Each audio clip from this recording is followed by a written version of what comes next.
Happy Sunday, lovelies. It's Ellie here, and I am back with episode 2 of Falling for Sewing. So if you would like to hear about the second make of my fall wardrobe, please stay tuned.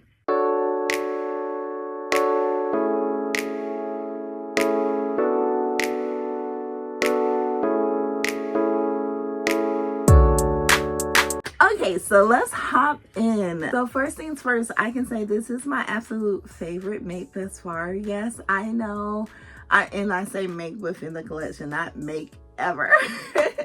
But yeah, I know we're only 2 makes in, but I think this might be my favorite of the collection. Yeah, just because it's so my style, and I'm surprised I did not make it before now. So I love committing to Falling for Sewing every year because I use it as an opportunity to sew all the things that I keep putting off that I say, oh, this year I'm gonna make, and I don't make it. So I love that I decided to make the Freya sweater or dress from Tilly and the Buttons, and I will show you my little book. So this is a pattern that actually comes in the book that she wrote a few years ago.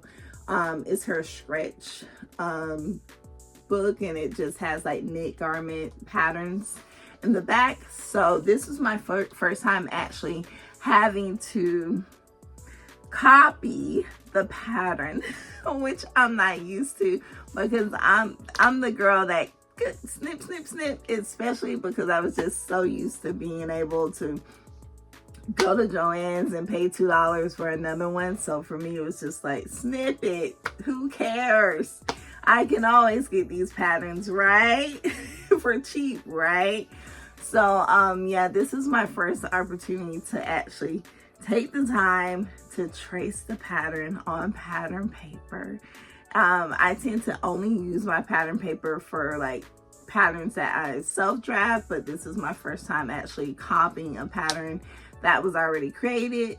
That process was pretty smooth. It allowed me to, I guess, eat my words a little bit, because it wasn't bad. It's just an extra step that sometimes you just don't want to do. You just want to start cutting and, you know, get it started. But it was helpful because the original pattern is still intact. I can have it forever. It'll stay in the book with the other patterns. And I have my paper pattern version that I'm going to actually have to print out the picture of the pattern and put it on my manila envelope to make sure it's labeled correctly. So let me show you what it looks like right now. So right now, the teacher in me, right? So these are actually little baggies that teachers use. I get them from Target, but I put my patterns in them when they're cut and ready to be sewn, or when they need to be, when the pattern is cut but it needs to be cut on the fabric. They're just a good way to store those patterns that are already cut, and they're colorful and they just make you want to go over and get it done. So the pattern is inside here. As you can see, it's on regular pattern paper. This is the sleeve. So I just label it like Freya sweater, sleeve cut 2. So that way I know the seam allowance is already included, of course. Which is different from when I self-dress patterns, because usually I have to add the seam allowance. So yeah, this is how I store patterns that are either self-drafted or PDF, or not PDF, or patterns that have to be traced on pattern paper. So yeah, so let's talk about the Freya sweater. So I actually chose to make the dress. I was originally going to make the shirt, but I love the dress so much, I figured I would get more wear out of it, and I could wear it as a top and a dress. If you know, you could easily put a skirt over the dress and there you go. You got the top, or you could just wear it without the skirt and you got the dress 2-in-1. So that is why I decided to make the dress. So we will go ahead and talk about what was needed, if the instructions were, easy, simple. I will say this was if you're looking for something that you can make fast, this is it. Because the only thing that helped me up was myself with this pattern. As usual, for some reason, I got stuck on the first step where you have to add,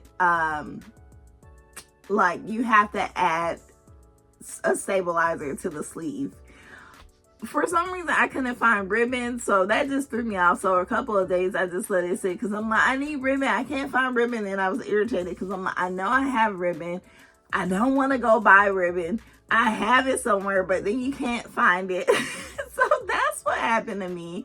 Originally, I'm sorry. Let me get my words together. Eventually, I found ribbon and was able to add it to the sleeve so that it would be stabilized, and I continued on, and it was an easy make. It was probably a make I did in a day. The only thing that I didn't do was the ruffle, because for some reason, well, before I get to that step, let's talk about fabric. So for fabric suggestions, it has light to medium weight sweater knits, rib knits, jersey, and ponte, of course. 25% crosswise stretch. I did not check that because I knew this. Once you just know your fabrics, you know your fabrics. What can I say? I knew this was a stable knit, not too stretchy, but not stretchy enough. So I knew it would be good for the dress itself. The sizing is interesting. So they do sizes 1 through 8 and base it off of so I'll give you an example. The hip for size 1 is 33, all the way up to size 8, which is 47 inches. It's not as size inclusive as I thought it was initially when I got this book, just based off the sizes I've seen now. But it worked. I mean, it's a knit, so you're able to work around it as far as the measurements. Okay, so let's talk about the sewing itself. As I said, this was a really easy thing to sew. Do I enjoy sewing knits like I used to? No, because I used to sew everything on my serger. When I first started sewing it, I really wasn't into sewing technique. I was just trying to get it done, quite honestly, if you know what I mean. So the insides of my garments were not pretty, but the outside was beautiful, right? And I think a lot of people can relate to that. Like, I didn't start caring about the craftsmanship about sewing until I started using sewing patterns. I cared more so about what the outside looked like. Is it done? I got somewhere to go tonight. Especially in my 20s, I was sewing a lot for like tonight. Like that was literally my life, sewing for tonight. So it helped. I sewed a lot more then than I do now because I didn't care about perfection. I cared about completion. So I'm trying to garner a little bit of my younger self to now, because not everything has to be perfect or done the appropriate or right way, long as it's done, right? So I think it's good on both sides. I will say everything went smoothly. The only oops that I did was that was an amateur move, which was sewing while tired. I thought it was a good idea to stay up late and sew and trying to get most of it done. But in doing that, I realized that I had sewed the side seams together before I actually put the ruffle on. So that messed me up because you actually have to lay the dress flat to put the ruffle on so that you can put it on appropriately. So guess what that meant, you guys? I had to seam rip the entire dress from the sleeve down to the hem of the dress.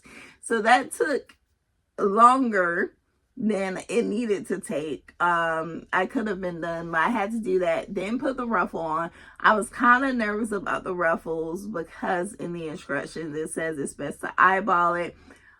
The perfectionist in me was measuring. Eventually I got used to the hang of it. It was hard to get around the curves, but eventually I did get used to that.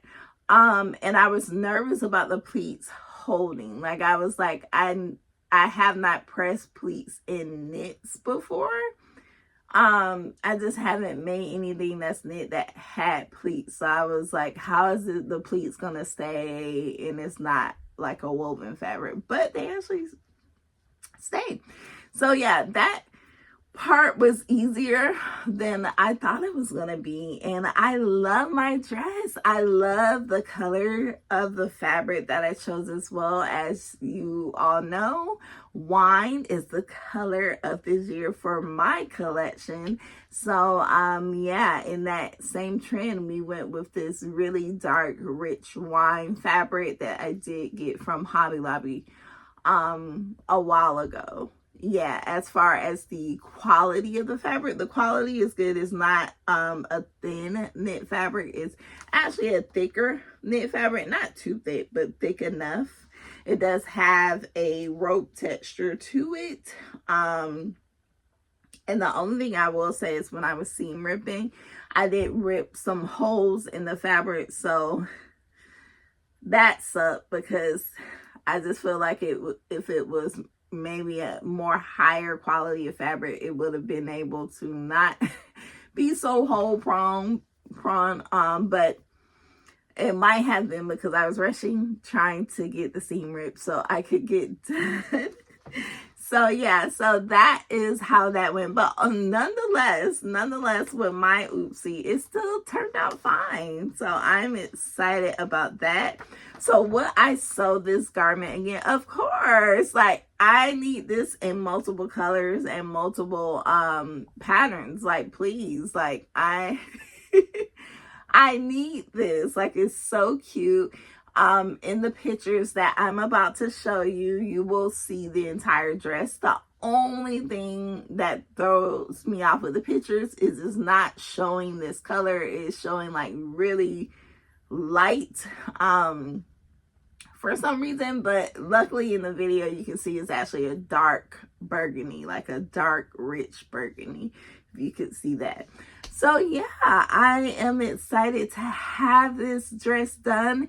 This actually in the collection will serve as a top and a dress. As I said, it is a 2-in-1. So when we do our styling in the finale, I will be styling it as a top and a dress so that you can see it.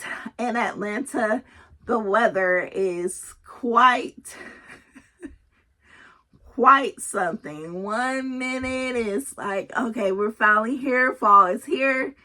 The next minute is burning up, and this is all in one day. So pray that I actually get a real fall.